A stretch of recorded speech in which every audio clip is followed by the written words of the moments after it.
बांग्लादेश में शेख हसीना का तख्ता पलट होने के बाद से लगातार हिंदुओं को निशाना बनाया जा रहा है। बांग्लादेश में अब तक कुल 300 से अधिक हिंदू परिवारों और उनके घरों पर हमले हो चुके हैं और हिंदुओं के खिलाफ मॉब लिंचिंग की 4 घटनाएं दर्ज की गई हैं। वहीं 10 से ज्यादा हिंदू मंदिरों में तोड़फोड़ और आगजनी की गई है।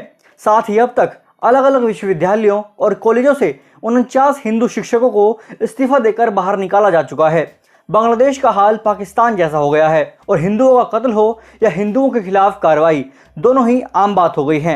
यही नहीं, हिंदुओं की हत्या करने वाले आतंकवादियों की जेल से रिहाई तक हो रही है। और जब मामला यहीं तक नहीं रुका तो अब हिंदुओं को दुर्गा पूजा के पंडालों में अजान के दौरान पूजा पाठ तक करने से रोका जा रहा है। दरअसल 9 अक्टूबर से 13 अक्टूबर के बीच दुर्गा पूजा का त्यौहार पड़ने जा रहा है, जिसका आयोजन बांग्लादेश में भी अब तक धूमधाम से किया जाता रहा है। हालांकि इस बार ऐसा नहीं होने वाला, क्योंकि बांग्लादेश की अंतरिम सरकार में गृह मामलों के सलाहकार और retired lieutenant general Mohammad Jahangir Alam Chowdhury ने ऐलान किया है कि बांग्लादेश में नमाज और अजान के दौरान हिंदुओं को पूजा पाठ करने और लाउड स्पीकर पर भजन गायन करने की मनाही रहेगी। अगर इस नियम का उल्लंघन करता हुआ कोई भी हिंदू पाया गया तो उसे बगैर किसी वारंट के पुलिस गिरफ्तार कर लेगी। इसे लेकर बांग्लादेश की सरकार का कहना है कि अगले महीने 9 अक्टूबर से 13 अक्टूबर के बीच बांग्लादेश में दुर्गा पूजा पंडालों की स्थापना की जाएगी।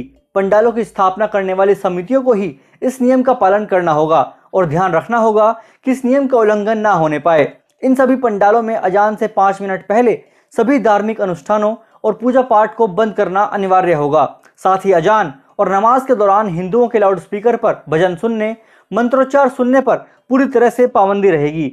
यानी अब बांग्लादेश में हिंदुओं के पूजा पाठ तक को तानाशाही के जरिए वहां की सरकार कंट्रोल करने की कोशिश में जुटी हुई है, क्योंकि हिंदू वहां अल्पसंख्यक हैं और मुसलमान बहुसंख्यक हैं। दुनिया में इन अल्पसंख्यक हिंदुओं के मानवाधिकारों की बात करने वाला आज कोई नहीं है।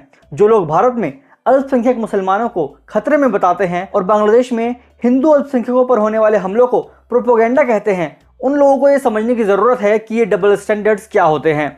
आपको बता दूं कि साल 2017 में जब पश्चिम बंगाल में दुर्गा विसर्जन उसी दिन होना था जिस दिन मुहर्रम का जुलूस निकलना था, उस समय मुख्यमंत्री ममता बनर्जी की सरकार ने यह फैसला किया था कि पहले मुहर्रम का जुलूस निकलेगा और बाद में अगले दिन दुर्गा विसर्जन किया जाएगा।